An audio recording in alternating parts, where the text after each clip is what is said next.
चांदनी रात का पिछला पहर था। मदीने की गलियों में हर तरफ नूर बरस रहा था।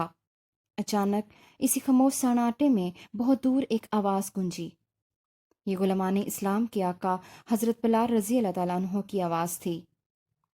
गुलशन इस्लाम की शदाबी के लिए खून की ज़रूरत है। आज नमाज फ़जर के बाद मुजाहिदीन का लश्कर एक अजीम मुहिम पर रवाना हो रहा है। मदीने की अर्जुमंद माएँ अपने नौजवान शहजादों का नजराना लेकर फ़ौरन बारगाह रसालत में हाजिर हो जाएं। एक टूटे हुए दिल की तरह ये टूटा हुआ घर एक बेवा औरत का था। 6 साल के यतीम बच्चों को गोद में लिए वो सो रही थी। हजरत बिलाल की आवाज़ सुनकर चौंक पड़ी। आंखें आंसुओं से जल थल हो गईं और सिसकियों की आवाज़ सुनकर बच्चे ने आंखें खोल दीं। माँ को रोता देखकर बच्चा रोने लगा और पूछने लगा कि माँ क्यों रोती हैं, कहाँ तकलीफ है आपको। बच्चे के सवाल पर माँ का दिल भर आया। बच्चा भी माँ की हालत देख कर रोने लगा। माँ ने बच्चे के आंसू पोंछते हुए कहा कि मेरे लाल मत रो, यतीमों का रोना अर्श को हिला देता है। बदर की वादी में अब्दी नींद सोने वाले अपने शहीद बाप की रूह को मत तड़पाओ। मगर बच्चा रोता रहा। वो बस जिद था कि मेरी माँ खामोश क्यों नहीं हो रही। आखिर बच्चे की खातिर माँ को खामोश होना पड़ा। माँ ने कहा, बेटा, अभी हज़रत बिलाल ये ऐलान करते हुए गुजरे हैं कि इस्लाम का परचम दुश्मनों की जद पर है। आज नमाज फजर के बाद मुजाहिदीन का एक लश्कर मैदान जंग की तरफ रवाना हो रहा है। आका कोनैन ने अपने जांबाज वफादारों को आवाज़ दी है। कितनी खुशनसीब हैं वो माएँ जो अपने नौजवान साहबजादों का नजराना लेकर सरकारी रसालत में हाजिर होंगी। ये कहते कहते माँ फिर रोने लग गई। बच्चा माँ को रोता देख कर मचल गया। माँ ने कहा कि बेटा जिद ना करो, मैं तो अपने नसीब को रो रही हूँ। काश कि आज मेरी गोद में भी एक नौजवान बेटा होता तो मैं अपना नजराना शौक लिए रहमत आलम की बारगाह में हाजिर हो जाती। अफसोस कि आज आखिरत के सबसे बड़े अजाज से महरूम हो गई। बच्चे ने माँ को चुप कराते हुए कहा कि इसमें रोने की क्या बात है माँ, आपकी गोद तो खाली नहीं है। रहमत आलम के हजूर में सब अपने जवान बेटों को लेकर जाएंगे, आप मुझे लेकर चलिए। माँ ने चमकारते हुए जवाब दिया कि बेटा, मैदान कारजार में बच्चों को नहीं लेके जा सकते। मेरे लाल, वो कत्लो खून की सरजमीन है, तुम वहां जाकर क्या करोगे। बच्चे ने जिद करते हुए कहा, ये ठीक है, लेकिन बारगाह रसालत में हाजिरी के लिए तो उम्र की कोई कैद नहीं।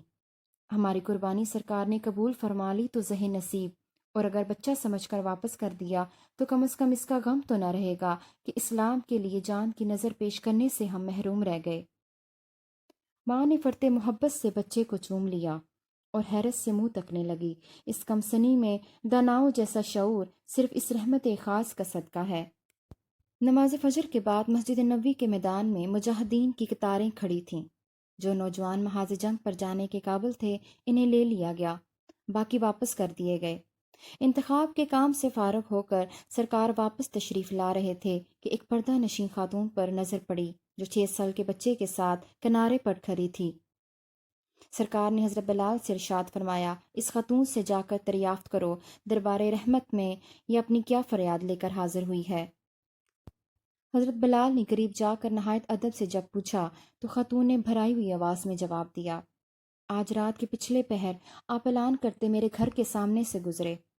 ऐलान सुनकर मेरा दिल तड़प उठा। मेरे घर में कोई जवान नहीं था जिसके खून की इस्लाम की बारगाह में नज़र पेश करती।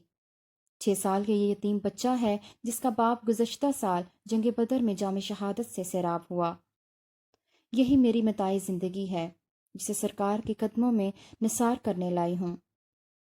हज़रत बिलाल ने बच्चे को गोद में उठाया और सरकार की खिदमत में पेश करते हुए सारा माजरा कह सुनाया।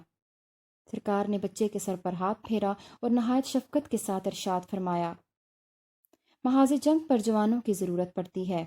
अभी तुम अपनी माँ की आगोश में पलो बढ़ो और गुलशन इस्लाम की बहार बनो। जब तुम्हारे बाजू में कसपल बैठा हो जाएगा तो मैदान जंग खुद तुम्हें आवाज़ देगा।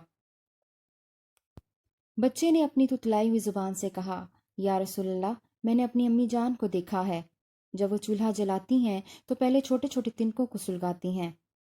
जब आग दहकने लगती है तो फिर मोटी लकड़ियां डालती हैं। या रसूलल्लाह, मैं जंग करने के काबिल तो नहीं हूँ, लेकिन क्या मैदान कारज़ार को गर्म करने के लिए मुझसे तिनकों का काम भी नहीं लिया जा सकता। جن معصوم اداؤں کے ساتھ بچے نے کہا تو سارے مجمع پر رکت طاری ہو گئی۔ سرکار بھی فرط اثر سے آبدیدہ ہو گئے۔ حضرت بلال سے فرمایا، جا کر اس بچے کی ماں سے کہہ دو کہ اس کی ننھی جان کی قربانی قبول کر لی گئی ہے۔ قیامت کے دن وہ غازیان اسلام کی ماؤں کی صفوں میں اٹھائی جائے گی۔ آج سے خدا کی ایک مقدس امانت سمجھ کر وہ بچے کی پرورش کا فریضہ انجام دے۔